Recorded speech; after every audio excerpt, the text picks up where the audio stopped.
You are listening to the Two Writers Walk Into a Bar podcast. In every episode, our goal is to help, inspire, and celebrate authors' journey to publication by reading and critiquing query letters, then tackle a writing topic we hope you find helpful.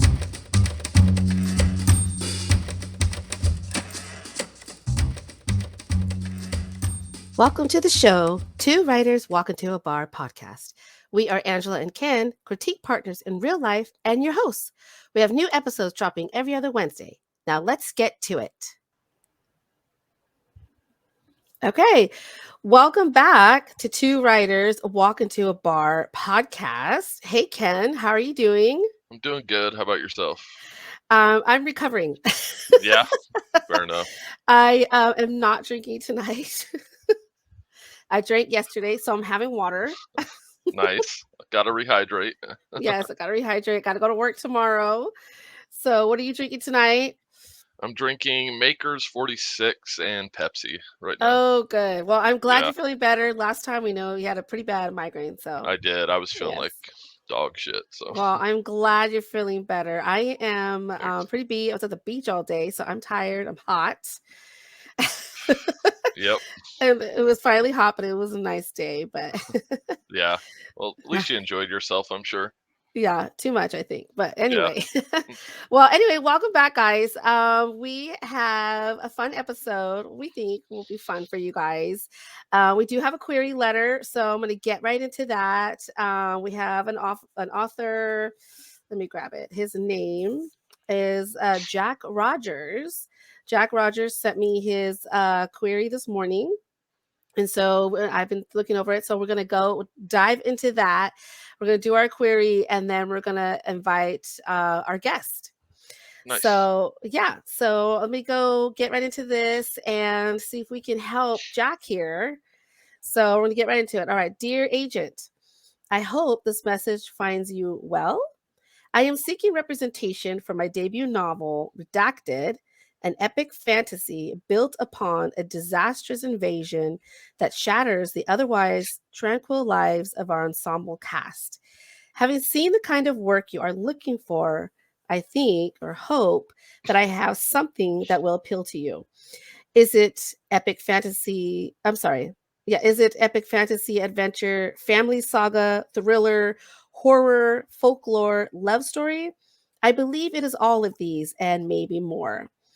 Life in the coastal enclave of, I hope I'm saying this right, I'm sorry if I get it wrong, Bjergard is about to rupture and shatter as invading enemy forces arrive and a fabled childhood nightmare comes to life. The arduous journey from devastation to salvation fragments families and forges new friendships with uncertainty over who will emerge to drive back the invaders and the ravenous skulkers. Karis, the aging school mistress who keeps a broadsword in the stationery cupboard, Reina, exiled from her family for the unnatural new abilities she is displaying, Valorious Lord Trago, if only he could conquer his own personal addictions. The combined genius of a schoolyard of underestimated children, or the ingenuity of cunning but duplicitous Arn and his band of smugglers. I have aimed for wide appeal with a host of strong characters spanning genders, ages, and backgrounds. Everyone should find someone or something relatable in Redacted.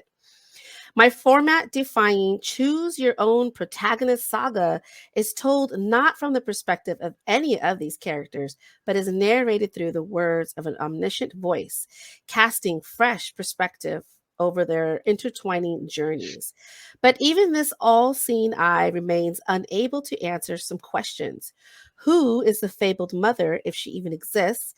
Why are tendrils of ancient mythical powers creeping into existence? Who is the father of the baby in Raina's womb? And can the splinter tribes really be united by a merging of bloodlines? Please note that these are genuinely and intentionally unanswered questions in the narrative. I am not being deliberately elusive just to incite you to continue your review. The paths of these characters intertwine and detach along the way with faith, guilt, addiction, betrayal, grief, war and love all being called into question in the process. Away from my fantasy world, I live in Norfolk, England, with my wife and three young daughters.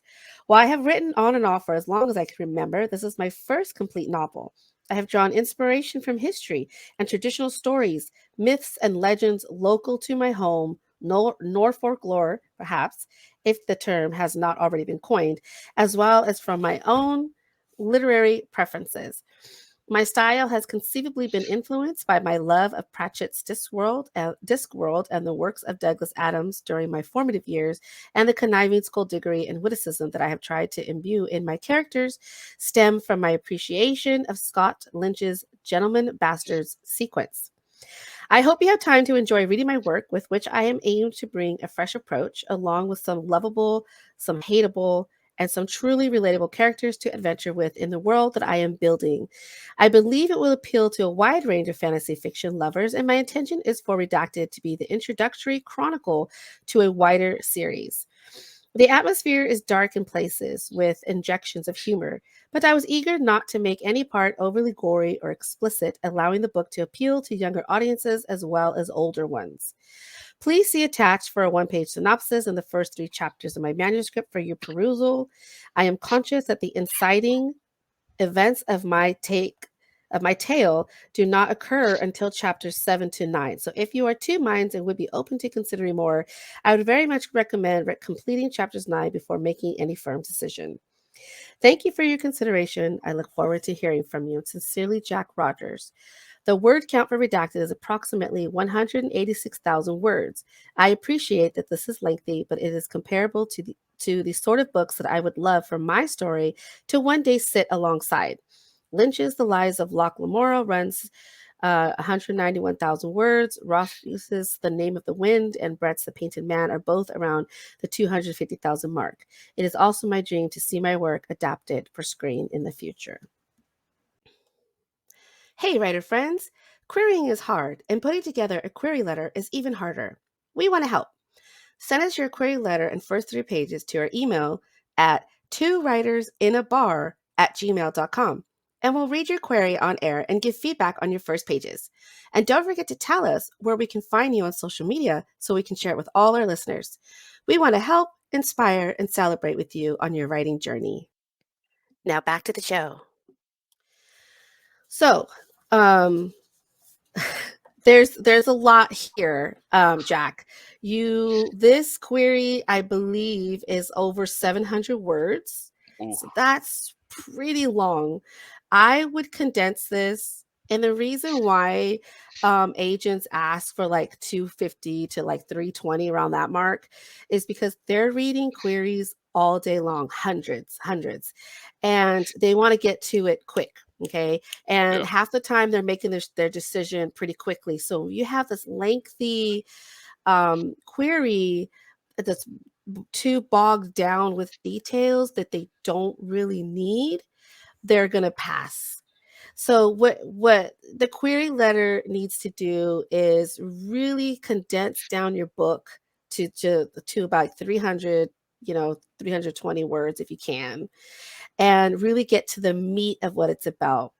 So one of the things that I noticed while reading your query letter was, you do say that it's an epic fantasy, but I don't know if that's adult. I don't know if it's young adult. I don't know. I think it's great that it's epic fantasy, but I think we need to. I know you have a line there that you think will appeal to younger readers as well as older readers, but that's not really going to help the agent figure out where your book's going to go on the shelf. So you yeah, really need to let them know: is this adult? Is this young adult? I'm going to go just by reading off the few pages that you sent that it's probably adult, but you really need to put that. Okay. And also, the reason why you want to put that is, if you're querying an agent who doesn't agent for adult, maybe they're looking for just young adult. If they see that adult on there, then they're going to pass. So you really need to have that on there. So that was one thing that I caught on right off the bat. Is as well as it being too long. One of the things that I understand that you're doing an omniscient narrator. My My advice is to think about George R.R. Martin's Game of Thrones. So he had multiple point of views, but what he did was he broke down those points of view by chapter so that you were in, Tyrion's point of view or Arya's point of view. And by reading the few pages that you sent, you kind of have us going into different point of views, and we're just kind of like hopping along in that first chapter. So I would suggest maybe breaking down the chapters by character. And you can even do what George R. R. Martin did was he each chapter started, the title was the name of that character, so that the reader knows immediately whose mind they're in when they start reading. Otherwise, they're going to be like, who's the main character that I need to focus on in this chapter? And that's why it's really important for your reader. Otherwise, they're going to get kind of confused and they might not want to keep reading because it can be a bit confusing. Um, so I would suggest definitely breaking down those chapters by character. Um, Also, I noticed also in your first few pages, you didn't have a lot of internal monologue. Like there wasn't a lot. I think you had one line in italics for the teacher, but even though you're omniscient, we still want to hear what the character is thinking. We still want to know their thoughts on things that are happening, not just what they're doing, like moving across the room or opening a window and hailing the breeze that the teacher does. We want to know her thoughts. Why is she doing that? Why is she doing all of those things instead of just sort of watching her by the narrator? I want to know what she's thinking inside because that's how we relate to the character. So I did notice that those first few pages were missing that sort of internal that Introspection. yes, thank you, Yeah. Ken. Yeah. Sorry. I would probably go back and restructure this and go back and see in chapter one, who is that main character that you want that chapter one to be told by? So even though, like I said, it's omniscient, we still got to have that one character. We still got to need to know who is it that's we're reading about in that first chapter. Going back to the query letter, um, I would suggest taking out a lot of that world building. You have a lot of world building in here. And the reason why it's not, I mean, world building is important, but what's more important is the plot, the story. What is the story about? The world building is going to that's like, I don't know, like the cherry on top that the readers will discover when they get into the book. But Yeah. you want to draw them in by the story. You want to draw them in by your characters. Sounds like you have some really great, cool characters here. Karis, Reina, the Lord Trago. I would focus your query letter on, if you want to focus on those three or maybe one, and figure out what is it that because each one of those characters is going to have a plot. They're going to have a desire, a plot, something that I'm assuming further down the road your characters are all going to meet up and somehow take down this enemy. I'm just assuming kind of what's going off of what you wrote. But I would keep that query letter on maybe one or two characters and focus on that to really show the agent what the story is about. Because right now, I'm not getting that. I'm not I'm getting a lot of world building, which sounds really great. I'm getting a lot of I don't know, you trying to explain to the agent why you're writing it the way you wrote. But there's not much here about what the story is about. So I'm a bit confused. And I'm sure that an agent's going to be confused as well. So, 100%. yeah, my recommendation is to maybe go back to your pages and make sure that you have a clear point of view in each chapter so that the reader can understand, the agent can understand. Because even going back and reading these first few pages, I was kind of confused of who was talking, what was happening. There was a lot of like the narrator telling me stuff, but I didn't know You know what I mean? Like just that one main character. Also, your comps are a little dated. Those comps are pretty old. You definitely want to um get newer comps, and the reason why is because when you the note that you gave at the end about why your book was so lengthy, because you kind of like took on like your favorites. um let's see, where is that, where was that at? Yeah, the Lynch's, the Lies at Locklemore, and the Rothfuses, The Name of the Wind, The Painted Man. Those are established writers. So they have established readers, which is why they get to write those big giant books, because the publisher and the agent knows that they are going to have people that read their stuff because they already have a fan base. As the debut author, you don't have that. You don't have that yet. Also, let me step in real quick. Those books were also those authors' debuts, but they're also the exception, not the rule. Like Yes. they're, you know what I mean? Those were their debut novels, but they're super good. Like they're, the best of the best. You know what I mean? Like they're Yeah. the exception, not the rule. Is the basic gist of it? Yeah, but I would imagine that back then it was probably a little different. The rules Yeah, it have was like changed oh in five, oh publishing. six. Yeah, Yeah. So the rules have definitely changed today. Agents are looking more for, that's why they have this word count range that you need to, I mean, if you can get it down to like 100,000, I think you'd probably be all right, honestly. I mean, you're not that far.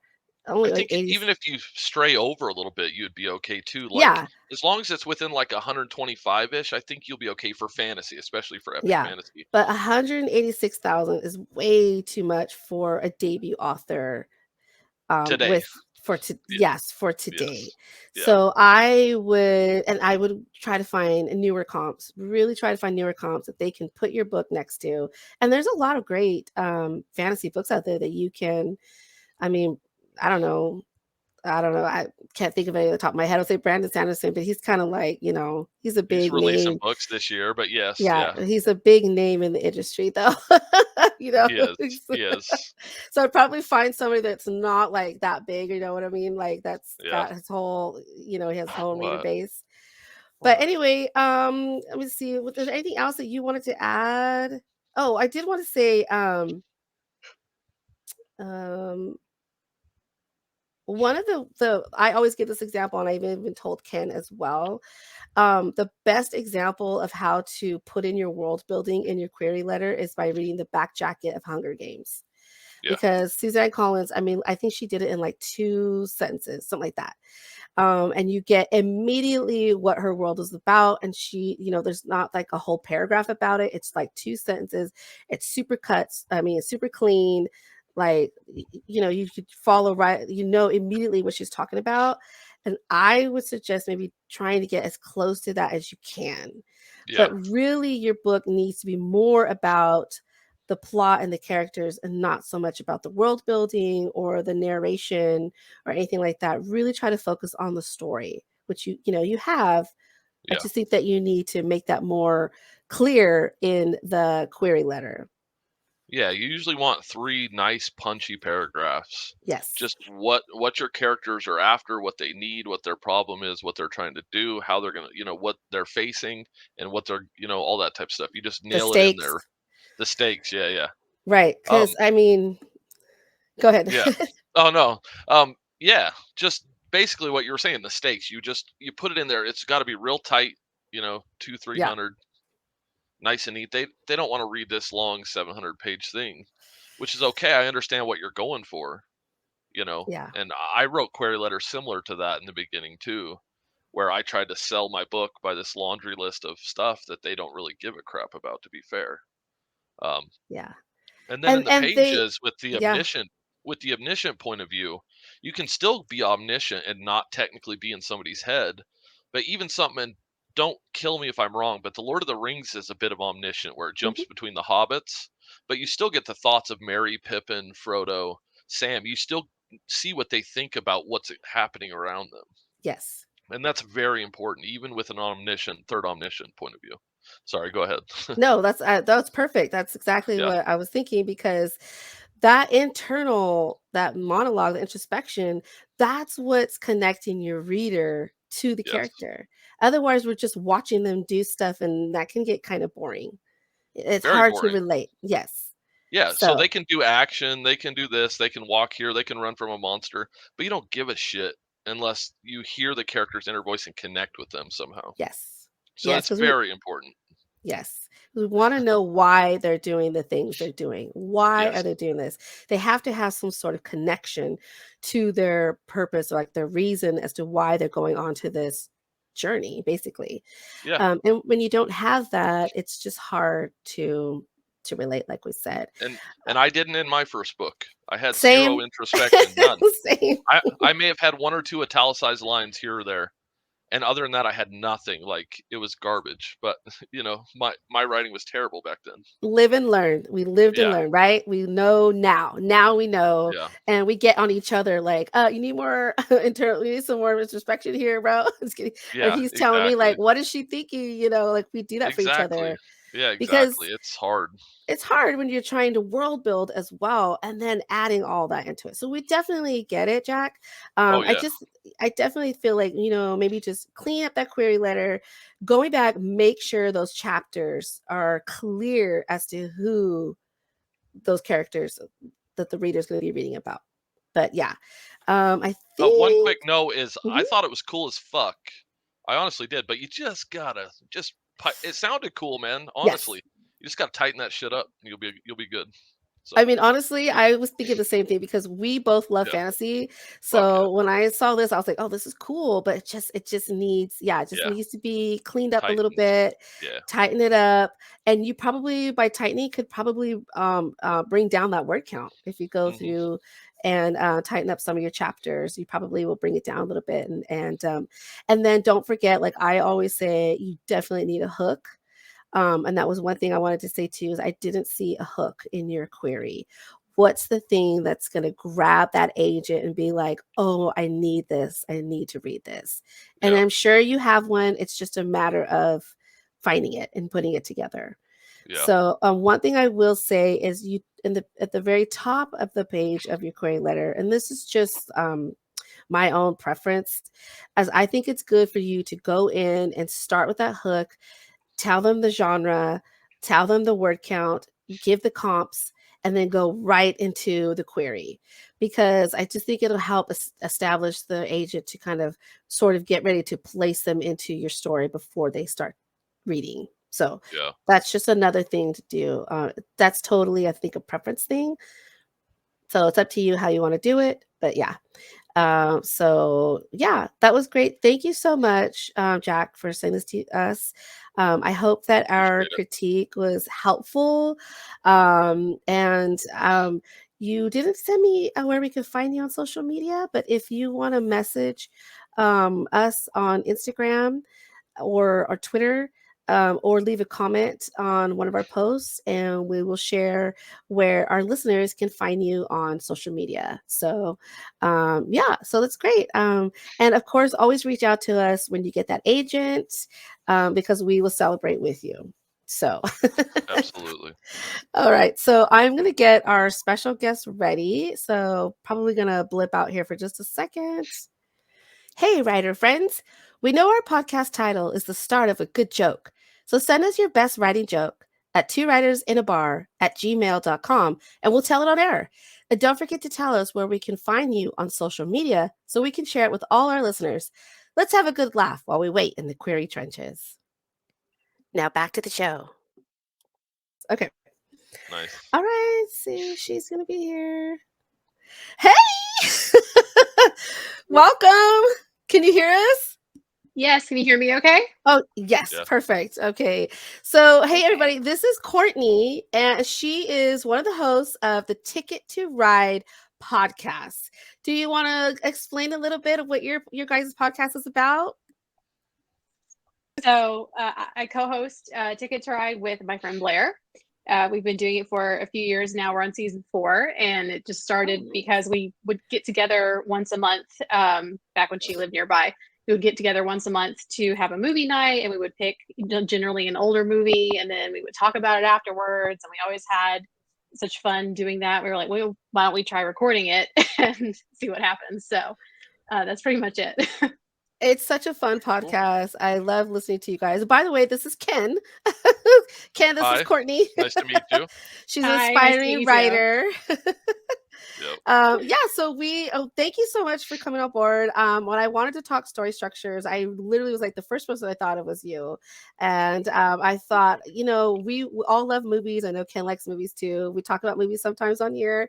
And I just Hmm. thought she'd be the perfect person to talk about story structures and how they are in movies and books and why we need them. Yeah. So Yeah. I did a quick little Google search, and there's a lot of story structures out there. I know when I first started writing, I had no idea of a story structure. Like literally, I knew nothing. And when I finished my book, I was like, but there has to be like some sort of formula or something that I can follow because, I'm just kind of just writing out here, just willy-nilly writing whatever, and found like there's the hero's journey, the snowflake method, there's the Freytag, the 3-act structure, save the Hmm. cat, and these are pretty popular. So I want to ask you guys, I want to ask you, Courtney, are you a plotter or are you a pantser? I am very much a plotter. Okay. I use Save the Cat.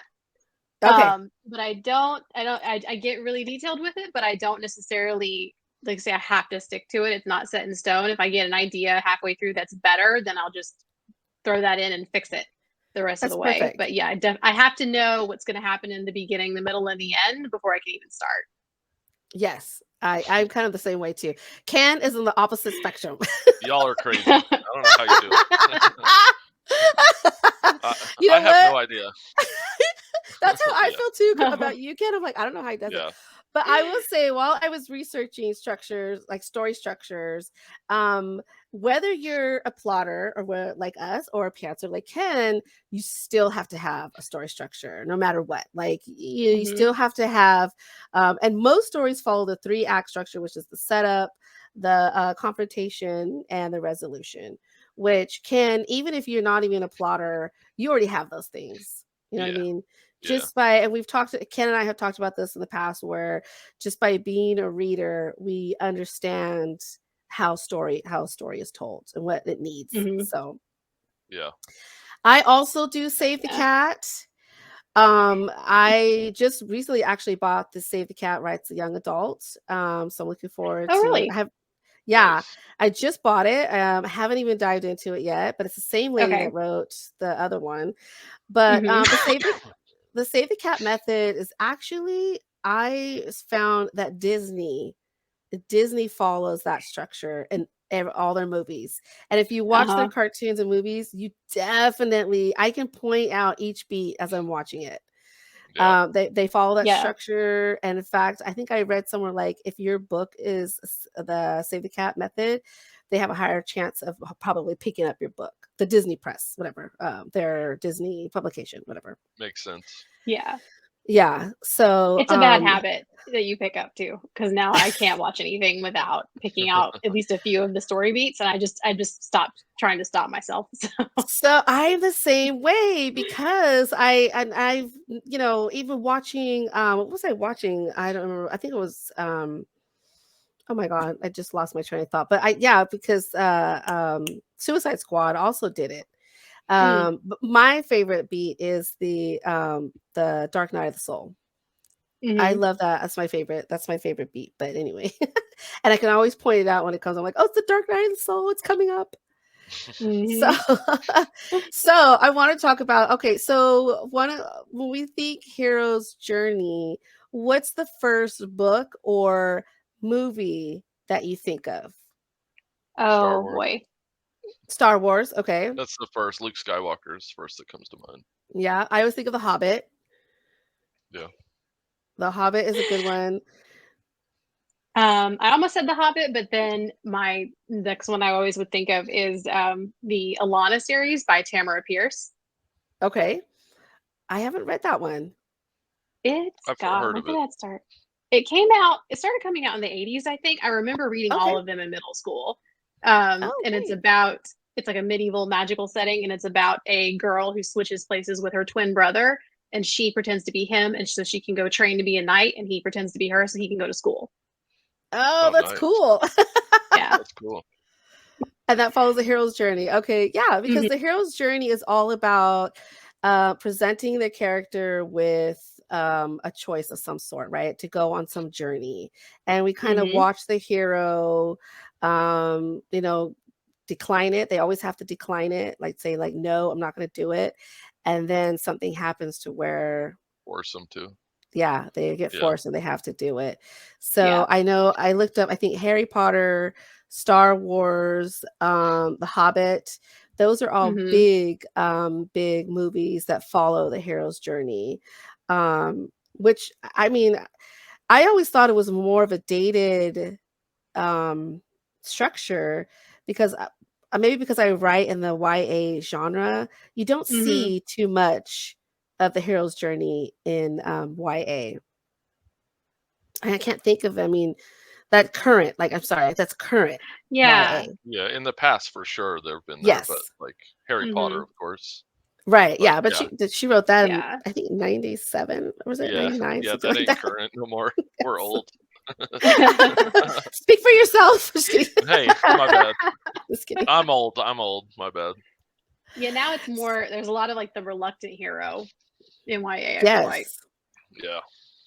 Yeah, I think, yeah, the reluctant hero, there's more, what do you call those? Tropes. They rely Yeah, heavily on tropes, right? To all about the to tropes. to kinda sell the story. It's like, I've seen where they Mhm. advertise their book, and it's like the one bed trope, the enemy to lover trope, and all these different tropes, which I think is fantastic. I love it. Some Yeah. of those are my Yeah. favorite. The Yeah. one bed trope was just superior. I'm sorry. I love that. Anyway, so what do you guys think about story structure? Do you feel like you follow a story structure, or you just are Nope. you I for just it? Are wing you it. against it? Are I, you what are your of thoughts? course you're of course you got to be for it a little bit, right? I mean, you got to have a little bit of structure in there, or else it gets into this weird, Kafka-esque dream of nightmare of story, whatever. But so you have to follow beats. You have to kind of follow that structure, but I don't intentionally kind of do it. I mean, I just kind of wing it, I guess. Yeah. Just I just throw it, and it usually ends up falling into different genres or tropes, or different tropes or story structures in the end. So Eventually, but you're when you're writing, you're not steering your story. Like, do you guys like Courtney, not do at you all. steer your story into like that? Well, yeah, I guess so, because you're a plotter, right? Yeah, like, I steer into the beats, like Save the Cat beats, but I don't necessarily go in thinking, "I'm gonna do a hero's journey," or, "I'm gonna do Oh, another okay. different type of structure." Like, one of my favorite structures that I've not written yet, but I want to, is, Monster in the House. A Monster in the House. Okay, I haven't heard that one. Monster in the House. Yeah, so it's really simple. You have a house and a monster, and you have people in the house, and they have to somehow defeat the monster. And that's Ah, Monster in a okay. House. So that could be anything from like Alien from 1979. That could be The Shining, Haunting of Hill Oh, House. Even okay. The Christmas Carol can fall under Monster in the Ah, House. And so I've always wanted to write one, but I haven't gotten around to it because I don't sit and think to myself, "Oh, I'm definitely going to do that this time." I kind of just let that part of it develop more naturally. Yeah, right, that makes gotcha. sense. Yeah, no, that does make sense. But I love that. I love that. I never heard of that before. That was one that didn't come up on my list. That one's more closely associated with film. Okay. Like the original, what's his name? Snyder, who wrote the original Save the Cat. Mm-hmm. And then Jessica Brody picked it up and reworked it for novels. So he has like a whole list of different story types that are more common in film. And Monster in the House is like number one. Okay, gotcha. Nice. Yeah, yeah. Yeah, that's good to know. I feel like maybe your new novel that you're writing could be something like that, Ken, or the idea that you were talking about, maybe. Oh, maybe, Yeah. maybe. No, I wonder if does Jaws fall into that category? Technically, you're on a boat in the middle of the ocean. Is that technically Monster in the House? Oh, that I might think be. so. I want to say it counts because I Yeah, heard because somebody you say can't that open water sail. counts. Oh, okay. Oh, yeah. Yeah, Oh, yeah, yeah. So you don't yeah, actually need a house, but you need Right. a yeah. space where the A monster is space where you're enclosed, stuck with the or monster. Yeah, yeah. yeah. No, Oh, that that's makes so cool. much sense. Yeah, that is cool. I kinda like that Yeah, idea now. yeah. And there's there's not a lot of books with that, in it that I can think of right off.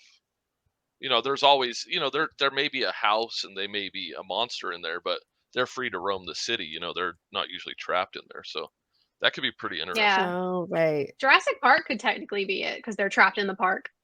Yeah, That's yeah. Michael true. Crichton. Yeah, Yeah, that's true. That man, that movie was yeah, so scary. Oh my God. I remember being like watching that terrified in the theaters. Like oh my God. yeah. Those raptors. The T-Rex when he attacks the kids in the Jeep. Always Yeah, freaked me out when they're on the glass.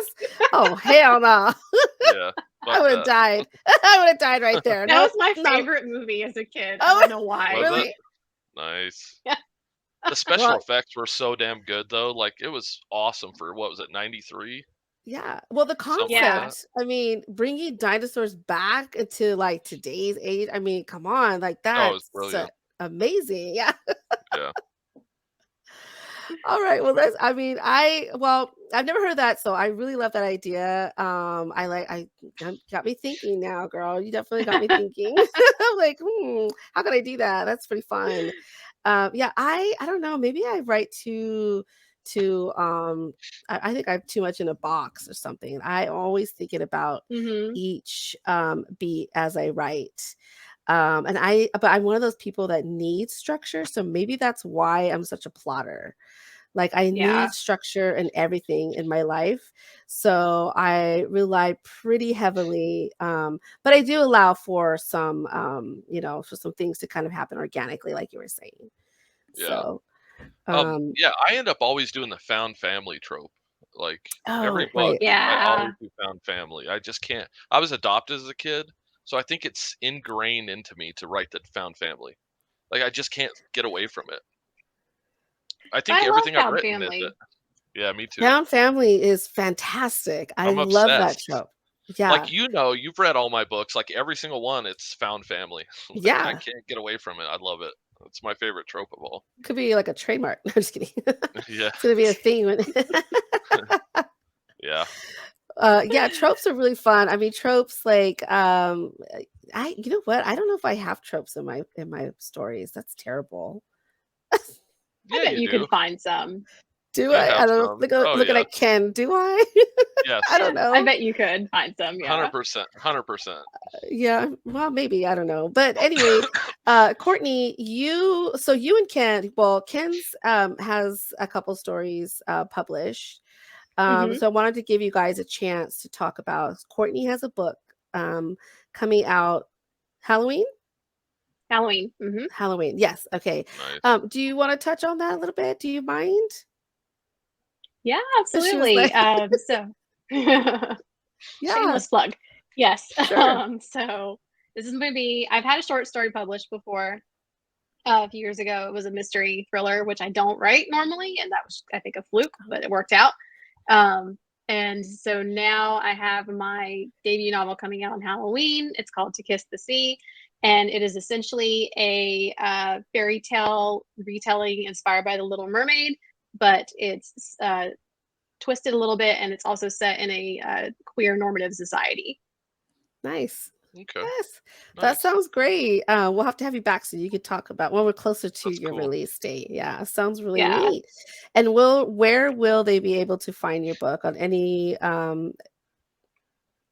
Yeah, it'll definitely online? be on Amazon, and then it'll be through anywhere that can order through Ingram, so that like bookstores, Barnes and Noble, libraries can order it if you want to do it that way. As long as it's on Ingram Spark, basically any bookstore can order it. So Perfect. Perfect. Nice. That sounds great. Yeah. yeah, Um, so do you follow a story structure in that? Can you talk about the story structure on that book? Or can you? yeah, I mean, it's definitely has all the beats for sure. Mhm. And as far as story structure, since I'm playing off of an existing, not just the Little Mermaid as a fairy tale, but also looking at mermaid myths from all over the world, because it's always been one of my favorite myths, just in general. And it's one of the only ones that you can find a mermaid myth or legend or fairy tale, folk tale on every continent. They don't even have to be near an ocean. There are freshwater mermaids. Where I What? grew up in North Carolina, there is a place in the mountains, nowhere near the ocean, where there is a local story about a mermaid that lives in the What? river. So, Nice. Oh my River mermaids. gosh. Wow, that's cool so actually. Yeah. yeah, so So you can find those stories everywhere. And so I tried to pull from different places and see what was similar and what wasn't, and then kind of throw my own stuff in that I was trying to also make up. Um, so it's definitely more of a reluctant hero story, I would say, because the main mhm. character is not, a chosen one. She's not someone who's a fighter or anything like that. She's had a relatively comfortable life, but she has severe aquaphobia and she lives on an island. So she's literally Oh my never god. left this Oh Man. one wow. island. Oh, you really, Um, man, you really did it to her. Her character. it's okay. It's character Yeah, development. she'll It's be all all right. right. She'll be all Yeah. right. That's so So, funny. and then the inciting incident that is going to force her to have to leave the island for the first time, that kind of Yes. flows into that reluctant hero, because now she's got a very short window to like even get near the water without having a panic attack. So Right. Yeah. That's Oh, awesome. that sounds great. And it sounds good that you have a lot of representation, sounds like. mhm. Right. Yeah. No, that sounds great. Well, I'm happy Oh to yeah. hear it. Yeah. Thank you. And we'll have you back so we could talk about that and go a little bit more in depth of the book, like what the plot is. I know right now we're just little teaser, guys, little teaser. Let our listeners know where they can find you on social media.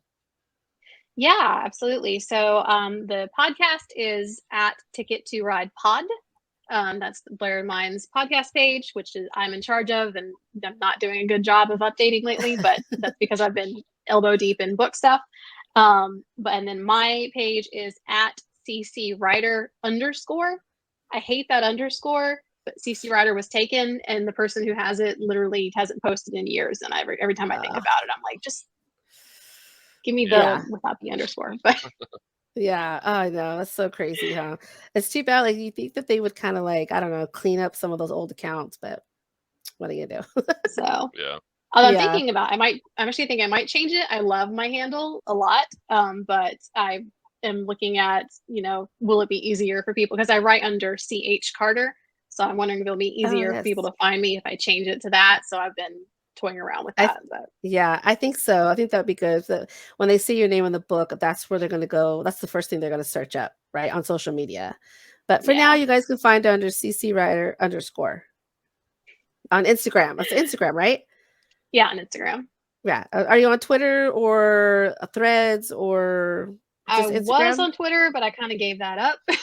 Okay, yeah. Fair enough. A little too toxic. And I have not joined Threads yet. It's on my to-do list to check it out, but I just haven't gotten around to it. I've been, Okay. like I said, I've been elbow deep in formatting the last several weeks. So Yeah. Fair enough. Yeah. Yeah. There's so many social media things out there. We're on Instagram, Twitter, Facebook, and I was mm, like, I don't know if I want to do threads. Like I can barely even keep up with the social media we have. And I'm I right, started. also exactly. I started the Reddit account also at Two Writers Oh, Walk the okay. Bar. So Oh Oh, okay, gosh. great. Oh, I didn't know that. Oh, that's cool. All right, yeah. good. Okay. Oh man. Yeah. Yeah, well, yeah, I mean, it's hard. Like I've been slacking on my own personal Instagram because, working full time, trying to do Mhm. this with my Yep. family. You guys know it's like by the time I get home, like the last thing I want to do is post on Instagram or any social media, but I have to, right? But sometimes I forget. So Yeah. but Yeah, that anyway, too. yeah, yeah. So, was there anything else that you guys wanted to talk about story structure that you maybe want our listeners to know? What do they need to know? Um, why is it important for stories to have a structure? Do you want to Because go first? Do you want me to go first?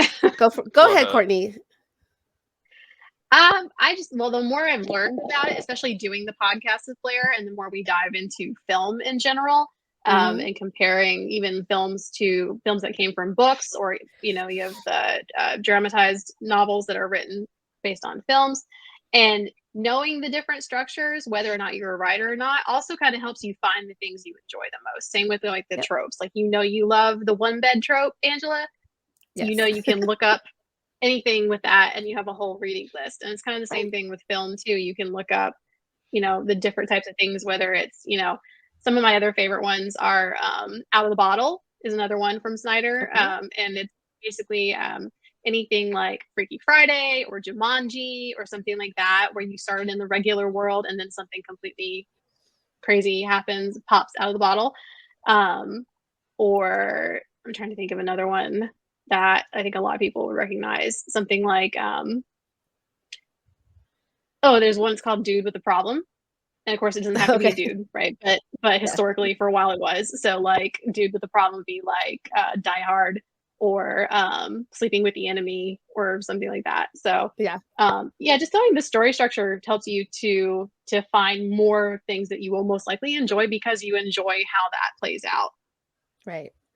Yeah. Yeah, because I always think of the reader. So what we try to do here on the podcast is try to reach out to maybe newer writers who are just getting into writing, because that's Mm-hmm. I'm a little salty that I didn't know a lot when I first started. Like Yes. wasted so much time. So I'm like, I really want to help these guys. Okay.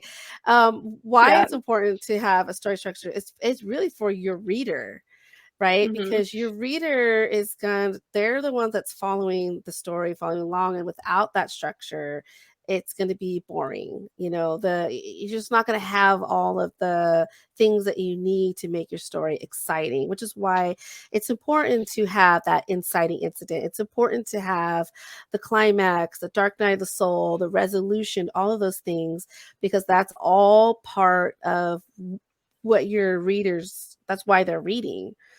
Right. So, Yep. when I first started, I had no structure because I didn't know that I needed a structure. But you definitely need structure in your book. Without it, you're just kind of like, I don't know, writing out to. Salvador Dali painting on mushrooms or something. It turns into some wacky thing that, you know what I mean? I think so. That's probably a great analogy. Thanks. But Yeah. Just what melting else? clocks everywhere. It's fine. Yeah. Yes. Exactly. Yeah. I mean, your reader's gonna get lost, and there's gonna be like, where are we going with this? Like, what's happening? Exactly. Like, where am I? Yeah. Plus those story structures, those beats, if you will, readers already know what to expect. They know what's gonna come. And so you don't have that, you're gonna piss off your reader. Yeah. Mm-hmm.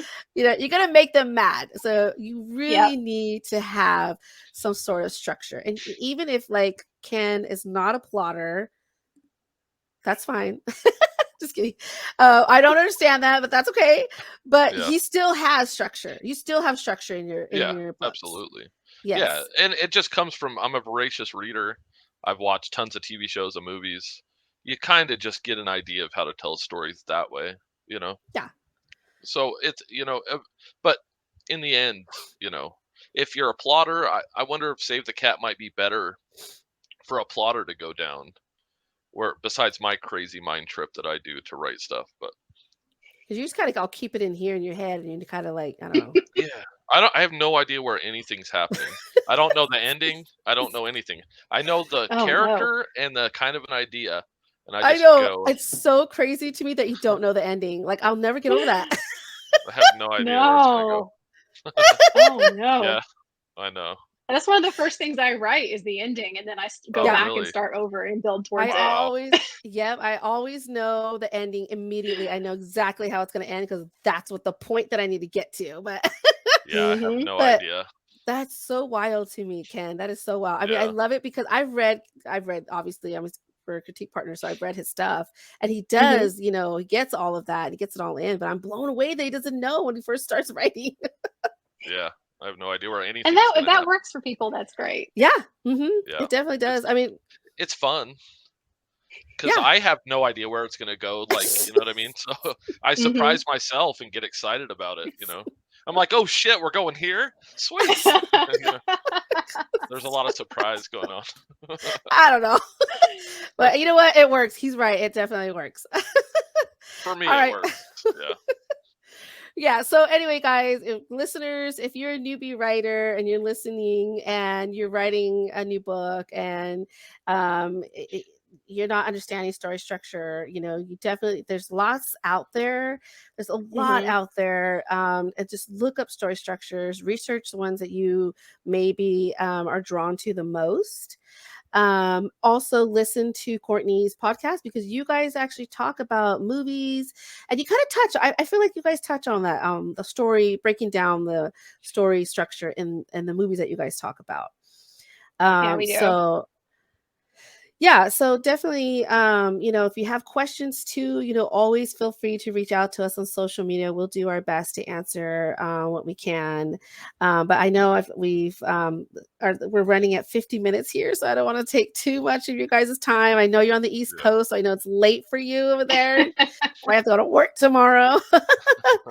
But we were just so happy to have you, Courtney. We definitely want to have you back, Absolutely. and we'll talk about your book that's coming out on Halloween. I love that. I freaking love Halloween. It's my favorite holiday, so I'll be Me down for too. that. Yeah. Oh, great. Maybe we'll come in and we'll wear costumes or something, and just I don't know, make it fun. We'll That'd have be a fun cool. little podcast and talk about your book. And I mean, I'm looking forward to it. I love mermaids. They're kind of creepy to me. I'm Mhm. not like a big mermaid fan. I just think they're kind of creepy, but it's still fun. I I love that love it. they're creepy. Mine are very creepy. I should warn you. Oh, good. Um, Okay, yeah. Awesome. I like the evil ones these better. these are not Disney mermaids. Oh, good. Aw, I'll have to Well, to check. be fair, the mermaids in Peter Pan used to always trip me out when they were like trying to drown Wendy. And they're like, "What are you doing?" And they're like, Yeah. "We were only trying to drown her." I was like, "That's why I don't want you as my friend." Yeah, like the old sirens mythology too. The Yeah. sirens, like, yeah, there's always that creepy mythology behind them. Oh, yeah. I love that. I live Me for that. I too. love that. So, Yeah. anyway, we Oh, look don't get me forward to that. started. Yeah. Well, we I will could do a definitely whole have. episode just on that. Oh, perfect. Well, we'll Oh definitely yeah. plan that because I think it'll be fun. Thank you so much for being here. I know it's late. She's on the East Coast, guys. I'm on the West Coast. Ken is somewhere in the middle, I think. Mountain Yeah. time. There you go. Yeah. So yeah, well, there you have it, you guys. Please give a follow to Ticket to Ride podcast. Follow Courtney on Instagram under CC Writer _. Can Mhm. they add your book on Goodreads? Not Is it yet. available? That is Okay. not yet. I'm gonna Okay. get the everything will be set up in August. The pre-order I'm gonna try to get up in August, and the Goodreads adding on there. All that'll be up, good to go then. Perfect. Yeah, so Cool. give Yeah. a follow because you'll be able to learn, find out when all that stuff comes available, and get her book when it comes out because we're all about supporting everybody here. So we want to be as supportive and want to celebrate with everybody. So, and also, Jack, thank you for sending in your query. We hope that our critique helped you out, and we'll see you guys in a couple weeks. All right, Yeah. Thank you so bye. much for having me. I really had fun. Thank you. That's it for today's episode, friends. We hope you learned something new today. Please follow us on Twitter, Instagram, and YouTube under Two Writers Walk Into a Bar podcast. Our YouTube episodes will upload on Thursdays, the day after the show airs, if you want to watch. And if you want your query letter and first 3 pages critiqued and read on air by us, send them to our email at twowritersinabar@gmail.com. Put query on air in the subject line. We will read them on a first come, first served basis. Remember, we are here to help, inspire, and celebrate. Two Writers Walk Into a Bar podcast is produced by Bravo Media Group.